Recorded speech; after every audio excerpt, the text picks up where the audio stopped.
আজকের ভারতীয় আগ্রাসন নূতন না, স্বাধীনতার পর থেকেই শুরু হয়েছে।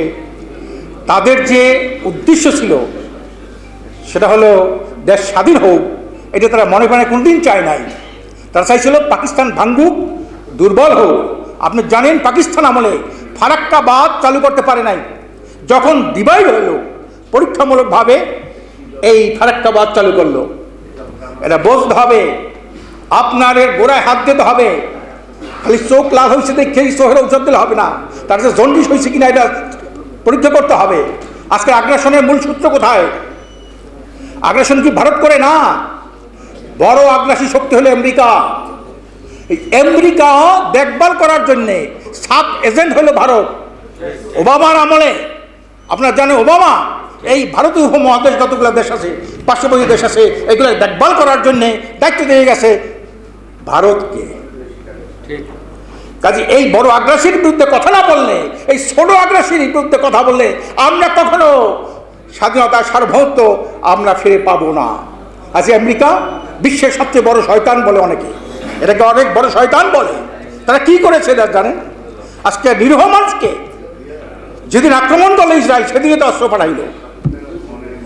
আজকে একটা নাটক করলেন যে আমরা অস্ত্র সরবরাহ বন্ধ করেছি, কিন্তু লক্ষ লক্ষ যে বোমা আগে পাঠাইছেন তারপরেও কিন্তু সে খবর নাই। তো বড় আগ্রাসী শক্তি আমেরিকা, এগুলো তার সাব এজেন্ট। কাজেই ভারত যা করতেছে, আর ভারত হলো বিশেষ করে ভারতীয় দল যেটা ক্ষমতাসীন দল, একটা নোংরা দল। এই বিজেপিটা নোংরা দল, এইভাবে নোংরামি আর হয় না। আজ মুসলমান ওই দেশের স্বাধীনতা সার্বভৌমত্ব সংগ্রামে মুসলমানদের কিন্তু বিশাল অবদান, সবচেয়ে বেশি অবদান। ভারতরা তখন ব্রিটিশের পায়রবি করছেন, পা চাপছেন।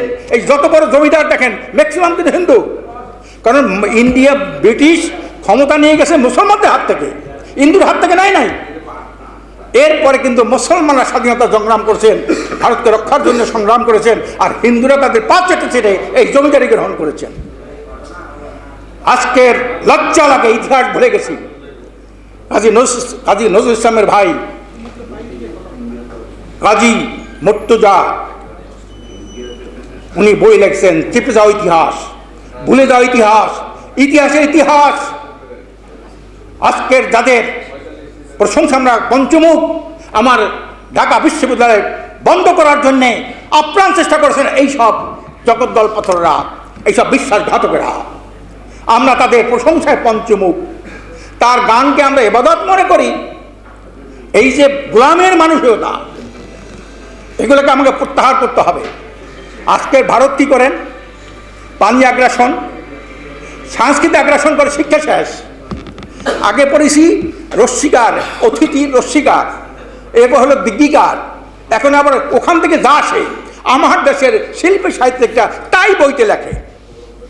কখন দিগ্গিকার দেখলাম ওইটা রস্যিকার হয়ে গেল, কখন রস্যিকার দেখলাম ওইটা দিগ্গিকার হয়ে গেল। ওখান থেকে যা বলে এখানে তাই করে। ওই ছোটোবেলা একটা বরিশালে একটা ওই যে ঔষধ ব্যস্ত, বড়ি ব্যস্ত, তা আহম্বকের একটা সিরিয়াল বললো, আহম্বক 1, আহম্বক 2, আহম্বক 3, এরপর 10 পর্যন্ত ধন গেল। এরপরে বলল এসে আরো বড় আহম্বক আসে, তার মধ্যে বড় আহম্বক যে পরের কথাই নাচে। পরের দেশের আগ্রাসী শক্তির ছত্রছায়া দেশের রাজনীতি করে, তাদের সে বড় আহম্বক আর হতে পারে না। কেউ ভারতের, কেউ আমেরিকা। আমি পরিষ্কার বলছি, দেশকে যদি ভালোবাসতে চান, দেশের কল্যাণ যদি চান, মানুষের উন্নতি চান, এই সকল প্রকার আগ্রাসী শক্তি থেকে আজকে মুক্ত হন। আর এই মুক্ত হওয়ার জন্য কি দরকার? দেশপ্রেম দরকার, আর দেশপ্রেমের পুরুষত্ব ইমান থাকা দরকার।